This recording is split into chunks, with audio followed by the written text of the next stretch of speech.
Hello students, hydrocarbon part 2 में आपका स्वागत है। मैं तेज सिंह राजपुरोहित आपके सामने उपस्थित हूँ हाइड्रोकार्बन पार्ट 2 लेकर। पिछले वीडियो में मैंने हाइड्रोकार्बन में संतृप्त हाइड्रोकार्बन के बारे में आप लोगों को समझाया था। आज मैं असंतृप्त हाइड्रोकार्बन के बारे में आपको समझाने की कोशिश कर रहा हूँ। आशा है आपको समझ में आएगा। ठीक है, तो शुरू करते हैं। हाइड्रोकार्बन पार्ट 2 में असंतृप्त हाइड्रोकार्बन। ठीक है, कल के वीडियो में या जो पिछला वीडियो था उसमें मैंने ये बताया था कि हाइड्रोकार्बन वे होते हैं जिनमें सिर्फ कार्बन व हाइड्रोजन परमाणु उपस्थित होता है। अर्थात हाइड्रोकार्बन वे होते हैं जिनमें कार्बन व हाइड्रोजन पाया जाता है। हाइड्रोकार्बन दो प्रकार के होते हैं, संतृप्त हाइड्रोकार्बन और असंतृप्त हाइड्रोकार्बन।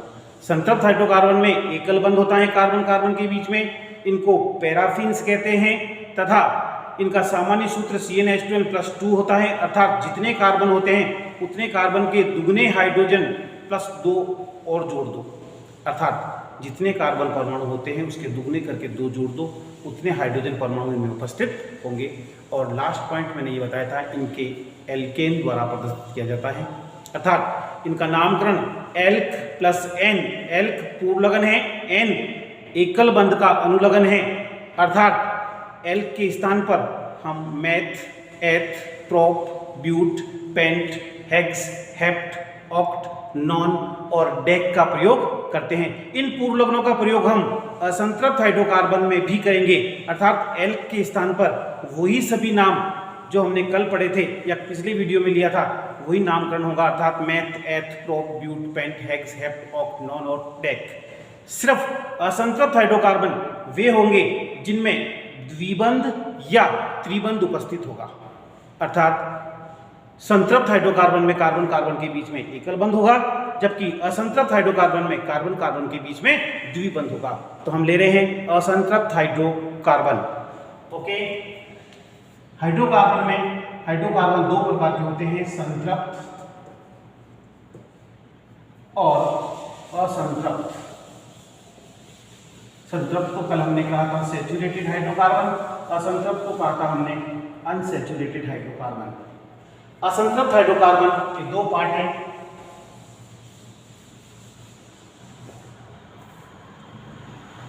द्विबंध वाले और त्रिबंध वाले।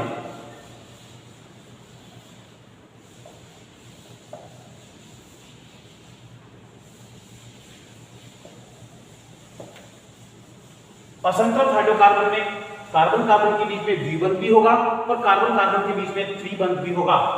इनका फर्स्ट पॉइंट, जिन हाइड्रोकार्बन में कार्बन कार्बन के बीच द्विबंध होगा, C double bond C, carbon की संयोजकता 4 होती है। एक कार्बन अभी ये कितने बंधों से जुड़ रहा है? 2 बंधों से।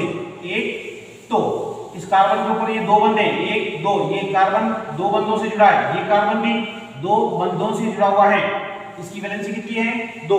इसलिए इस कार्बन पर हम कितने हाइड्रोजन जोड़ेंगे? 2। 1 2 3 4।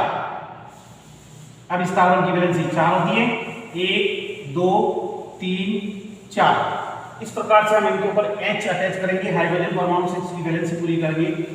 ये कार्बन कार्बन के बीच में द्विबंध उपस्थित होता है। ये पहली प्रकार का असंतृप्त हाइड्रोकार्बन है। जब कार्बन कार्बन के बीच में ट्रिपल बंध होता है तो ये दूसरी प्रकार का असंतृप्त हाइड्रोकार्बन है। अर्थात कार्बन कार्बन के बीच में त्रिबंध है। जब कार्बन कार्बन के बीच में त्रिबंध होता है तो कार्बन की संयोजकता यहाँ पे कितनी है? 3। अर्थात 1 2 3। अर्थात ये कार्बन कितने बंधों से जुड़ा हुआ है? 3 बंधों से जुड़ा हुआ है। अब इसकी वैलेंसी 1 और रहेगी तो हम 1 हाइड्रोजन जोड़ देंगे। इस कार्बन की वैलेंसी 1 2 3। अर्थात ये 3 बंध से जुड़ा हुआ है। कार्बन कितने बंध से जुड़ना चाहिए? 4 बंध से। 1 बंध और जुड़ेगा और यहाँ पे ऐसे लगा देंगे। इस प्रकार से कार्बन की यहाँ 4 संयोजकता होगी, 1 2 3 4, 1 2 3 4। इसकी भी 4 संयोजकता, इसकी भी 4 संयोजकता। अर्थात त्रिबंध से जुड़ने वाले कार्बन पर हम एक H जोड़ेंगे और द्विबंध से जुड़ने वाले कार्बन पर हम 2 हाइड्रोजन परमाणु जोड़ेंगे। इस प्रकार से ये दो असंतृप्त हाइड्रोकार्बन है जिनमें एक हाइड्रोकार्बन में डबल बंध है और एक हाइड्रोकार्बन में ट्रिपल बंध है। अब देखिए असंतृप्त हाइड्रोकार्बन का दूसरा पॉइंट, जिन यौगिकों में द्विबंध होता है उन असंतृप्त हाइड्रोकार्बन को ओलिफिन्स भी कहते हैं।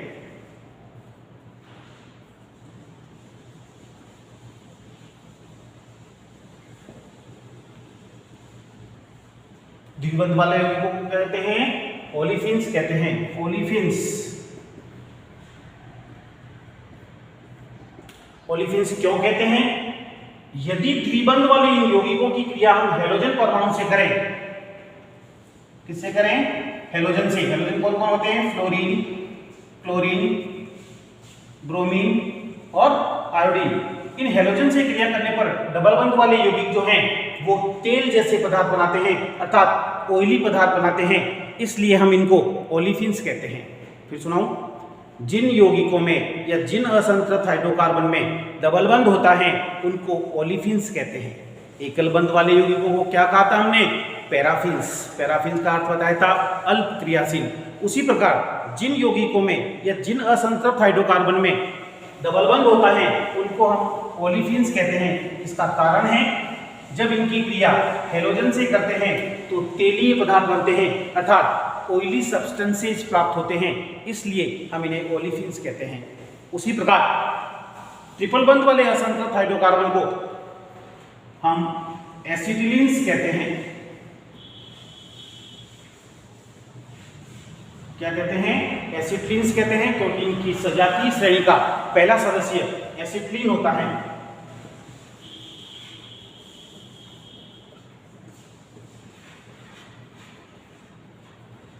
एसिटिलीन इसका फर्स्ट मेंबर है, इसलिए ट्रिपल बंध वाले यौगिकों को क्या बोलते हैं? एसिटिलीन्स कहते हैं। तो मैं आपको वापस बताता हूं, असंतृप्त हाइड्रोकार्बन दो प्रकार के होते हैं, द्विबंध वाले, त्रिबंध वाले। जब कार्बन कार्बन के बीच द्विबंध होता है तो ये ओलिफिन्स कहलाते हैं, और जब कार्बन कार्बन के बीच में ट्रिपल बंध होता है तो इन हाइड्रोकार्बन्स को हम एसिटिलीन्स कहते हैं। अगला पॉइंट, डबल बंध वाले यौगिकों को एल्कीन नाम से जाना जाता है, एल्कीन। जिस प्रकार से हमने एकल बंध वाले यौगिकों में कहा था एल्क प्लस एन, यहाँ एल्क प्लस इन आएगा। उसी प्रकार ट्रिपल बंध वाले यौगिकों को हम एल्काइन कहते हैं, एल्क प्लस आइन। ये आइन और ये इन, ये डबल बंध का अनुलग्न है।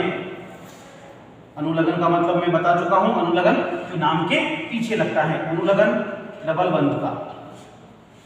उसी प्रकार आइन त्रिबंध का अनुलग्न कहलाता है, ट्रिपल बंध का अनुलग्न नाम के पीछे लगाया जाता है। जिस प्रकार से सिंगल बंध वाले यौगिकों में पैराफिन्स में नाम के पीछे हमने एल्केन कहा था, एल्क प्लस एन, एन, इन और आइन। एल्क पूर्वलग्न है, एल्क के स्थान पर meth, eth, prop, but, pent, hex, hept, oct, non और डेक्स शब्दों का प्रयोग करेंगे, जिस प्रकार से हमने एल्केन में किया था। ठीक है, इस प्रकार से अब हम इसका उदाहरण लेते हैं। अगर डबल बंध वाले का, तो ये आपके सामने उदाहरण है, दो कार्बन डबल बंध, दो कार्बन ट्रिपल बंध। इस यौगिक में कितने कार्बन है? दो कार्बन है। तो दो कार्बन होने पर हम पूर्व लगन क्या लगाएंगे? H, E T H. यहां पर भी दो कार्बन है, पूर्व लगन क्या लगाएंगे? E T H. चूंकि यहां पर द्विबंध है इसलिए अनुलग्न क्या लगेगा? इन, तो इसको क्या कहेंगे? एथीन। और यहां ट्रिपल बंध है तो अनुलग्न क्या लगेगा? आइन, तो क्या कहेंगे? एथाइन। हिंदी में लिखेंगे एथीन और एथाइन। ठीक है, ये एथीन है और एथाइन है। यदि तीन तीन कार्बन उपस्थित हैं तो अगला एग्जांपल ले रहा हूं मैं, एक कार्बन डबल बॉन्ड, दो कार्बन सिंगल बॉन्ड, तीन कार्बन। एक डबल बॉन्ड उपस्थित है, एक बॉन्ड इसकी चार बंध की संख्या कितनी होती है? चार, एक, दो, तीन, चार, तीन हाइड्रोजन लगा देंगे। बीच वाले कार्बन की संयोजकता कितनी है? तीन, अर्थात ये कितने बंधों से जुड़ा हुआ है? एक, दो, 3, तो इसकी एक वैलेंसी कम है तो एक S लगा देंगे। अब हो गई 4, 1 2 3 4। इस कार्बन की वैलेंसी कितनी है 2, अर्थात ये कितने बंधों से जुड़ा हुआ है 2 बंधों से, 1 2, तो 2 H और जोड़ देंगे 3 और ये 4। इस प्रकार से हमने कई बार देखा है कि स्टूडेंट्स को ये हाइड्रोजन लगाना नहीं आता है, पूछते सर हाइड्रोजन कैसे लगाएं, सर हाइड्रोजन कैसे लगाएं, हमको पता नहीं चलता है। तो इस बात से बचने के लिए मैं आपको बताता हूं, कार्बन पर आपको कुल 4 बंध लगाने, 1 2 3 4, 1 2 3 4, 1 2 3 4। कितने बंध से जुड़ता है कार्बन 4 बंधों से। इस प्रकार से हमने हर कार्बन की संयुक्तता को पूरी किया। इसी प्रकार अब मैं 3 कार्बन का उदाहरण लेता हूं ट्रिपल बंध में, कार्बन कार्बन के बीच में ट्रिपल बंध, और कार्बन कितने हो गए 3। इस कार्बन की संयुक्तता कितनी होती है 4। अभी कितने बंधों से जुड़ा हुआ है एक बंध से, कितने बंध और होने चाहिए 3, तो 1 2 3। इसकी वजह से देखो 4 पूरी है, एक भी हाइड्रोजन नहीं जुड़ेगा क्योंकि 1 2 3 4, 3 बंध इधर है, एक बंध इधर है, टोटल कितने बंध हो गए 4। इसमें देखो ये कार्बन 3 बंध से जुड़ रहा है, 1 2 3, अब बस एक H और जोड़ेंगे तो इसकी वैलेंसी पूरी हो जाएगी। इस प्रकार से हम कार्बन परमाणु पर हाइड्रोजन जोड़ते हैं। कैसे जोड़ते हैं? बंधों की संख्या गिनकर। अब देखो इसे हम यूं लिख सकते हैं CH2 डबल बंध, CH सिंगल बंध, CH3, CH ट्रिपल बंध, CH3। कितने कार्बन है 3 कार्बन। 3 कार्बन के लिए पूर्ण लगन क्या लगता है प्रोप। यहां भी 3 कार्बन है इस यौगिक के अंदर, पूर्ण लगन क्या लगेगा प्रोप। अब चूंकि इस यौगिक में डबल बंध है इसलिए अनुलग्न क्या लगेगा इन, तो प्रोपीन, प्रोप प्लस इन प्रोपीन। इसमें 3 कार्बन है तो प्रोप तो लग गया, ट्रिपल बॉन्ड का अनुलग्न क्या लगेगा आइन, तो क्या हो जाएगा प्रोपाइन, प्रोप प्लस आइन। इसी प्रकार से हम बहुत सारे एग्जांपल लेंगे जिसमें भी डबल बॉन्ड और ट्रिपल बॉन्ड होगा उसमें इन और आइन लगा देंगे, सिंगल बॉन्ड होगा तो एन लगाएंगे। ओके, तो ये हो गया प्रोपीन प्रोपाइन। इसी प्रकार यदि 4 कार्बन हुए,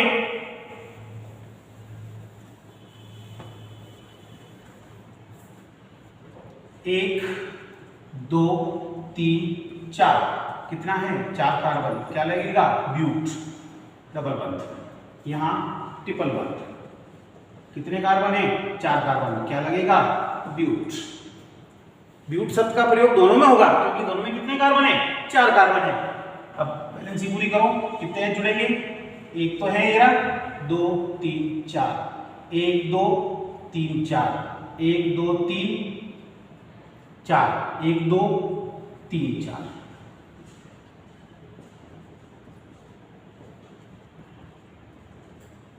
ठीक है, कार्बन की वैलेंसी कितनी होती है 4।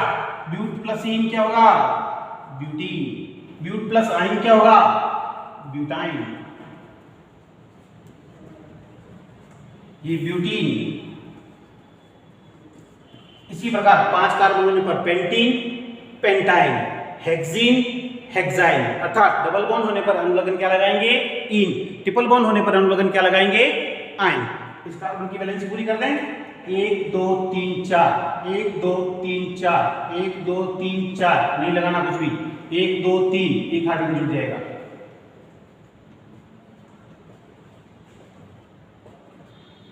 इसको यूं लिख सकते हैं CH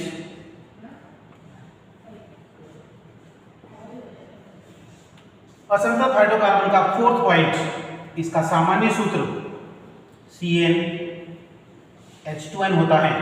ट्रिपल बंध वाले का सामान्य सूत्र CnH2n-2 होता है। जैसे यदि मैं इस ब्यूटीन का फॉर्मूला बनाना चाहता हूं तो ब्यूट में कितने कार्बन होते हैं 4, तो n क्या है कार्बन की संख्या, n का मान कितना होगा 4। इसमें भी क्या है ब्यूटाइन, ब्यूटाइन में कार्बन कितने 4, n का मान कितना होगा 4। यहाँ n का मान 4 होगा तो C4H2 × 4, तो C4H8, अर्थात जितने कार्बन हैं उसके दुगने हाइड्रोजन।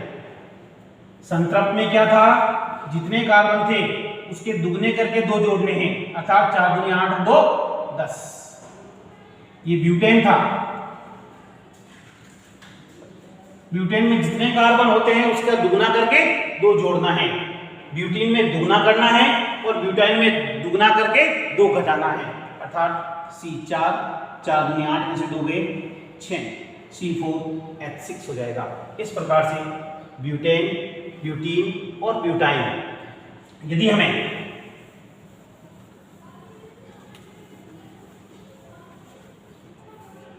हेक्सीन का फॉर्मूला बनाना है और हेक्साइन का बनाना है, ये आइन लग रहा है, इन लग रहा है, या डबल बॉन्ड का सूत्र लगेगा CnH2n, यहाँ Cn H2n-2, हेक्स में n का मान कितना है 6, यहाँ पर भी n का मान हेक्सेन में 6, ठीक है। तो C6 इसको दुगना कर दो H12, यहाँ इसका दुगना करके 2 कम कर दो C6 H12 में से 2 गए, ठीक है। इस प्रकार से ये हेक्सीन और हेक्साइन है। संतृप्त हाइड्रोकार्बन की आपने बहुत सारी वीडियो देखी होगी, ठीक है। सभी चैनल्स के ऊपर बहुत सारे हाइड्रोकार्बन के वीडियो हैं। ये हाइड्रोकार्बन के वीडियो देखने के पश्चात भी स्टूडेंट्स को इनके फॉर्मूलाज लिखना नहीं आते हैं। उसका मेन रीजन है समझने में कमी, आपने ध्यान से नहीं पढ़ा, क्योंकि यहाँ हाइड्रोजन जोड़ना ही मेन मकसद है। मैं आपको एक बार फिर हाइड्रोजन जोड़ना सिखाता हूँ और एक बार नामकरण वापस करूंगा, ठीक है। सबसे पहले मैं एक यौगिक लिख रहा हूं सिंगल बंध वाला, फिर डबल बंध वाला, फिर ट्रिपल बंध वाला। हाइड्रोकार्बन में ये संतृप्त हाइड्रोकार्बन है, ये दोनों असंतृप्त हाइड्रोकार्बन है। असंतृप्त हाइड्रोकार्बन में संतृप्त हाइड्रोकार्बन के अपेक्षा हाइड्रोजन परमाणुओं की कमी होती है, इसीलिए हम इसको असंतृप्त बोलते हैं। संतृप्तता कब होती है आप जानते हो? जब हम खाना खाते हैं और खाना खाते समय हमको अगर 4 चपाती खानी है और वो 4 चपाती हमने खा ली तो हम संतृप्त हो गए, और अगर चपातियों की कमी रहती है तो हम असंतृप्त हो जाते हैं। तो जब संतृप्त हाइड्रोकार्बन में हाइड्रोजन परमाणुओं की कमी होती है तो वो असंतृप्त हाइड्रोजन परमाणु या असंतृप्त हाइड्रोजन यौगिक कहलाते हैं। हाइड्रोजन परमाणु की कमी को पूरा कर दो, वो संतृप्त हाइड्रोकार्बन में परिवर्तित हो जाते हैं। जैसे इसमें नंबर ऑफ हाइड्रोजन 1 2 3 4 हो गया, वैलेंसी 4 हो गई, 1 2 3 4, कितने हाइड्रोजन जुड़े? 3। इसमें 1 2 हाइड्रोजन और जुड़ेंगे, 1 2 3 4, कितने कार्बन हैं? 3। क्या लगेगा? प्रोप। 1 2 3 4, इस कार्बन को देखो 1 2 3 बंध से जुड़ रहा है, एक H जुड़ेगा, एक ही हाइड्रोजन एक ही बंध से जुड़ा हुआ है, 4 हाइड्रोजन 3 हाइड्रोजन जुड़ेंगे, ठीक है, प्रोप, क्योंकि 3 कार्बन है। यहाँ ये कार्बन 3 बंधों से जुड़ा हुआ है, एक वैलेंसी पूरी है, ये 4 हो गई, बीच वाले की वैलेंसी 4 पूरी है, 1 2 3 और 4, और इसकी वैलेंसी 1 है, 1 2 3 और 4, चूंकि 3 कार्बन है इसमें भी प्रोप लगेगा, ठीक है। इस यौगिक में एकल बंध है, N लगा दो, प्रोपेन। इसमें डबल बंध है, इन लगा दो, प्रोपीन। और इसमें ट्रिपल बॉन्ड है, आइन लगा दो, प्रोपाइन। अर्थात प्रोपेन, प्रोपीन, प्रोपाइन। सामान्य सूत्र C3 3 दूनी 6 2 8, डबल करके 2 जोड़ दो, यहाँ C3 H6 डबल कर दो, और यहाँ डबल करके 2 घटा दो, C3 H4। इस प्रकार से ये हाइड्रोकार्बन का वीडियो कंप्लीट होता है। हाइड्रोकार्बन में अगर आपको कहीं कोई दिक्कत है तो आप कमेंट बॉक्स में लिख के मेरे से पूछ सकते हैं कि सर मुझे ये बात नहीं आ रही है, या आपको उसको वापस देंगे तो मैं आपका आंसर दूंगा, ठीक है। आज का वीडियो आपको पसंद आया होगा। आज की मुलाकात यही खत्म करते हैं। जय राम जी की।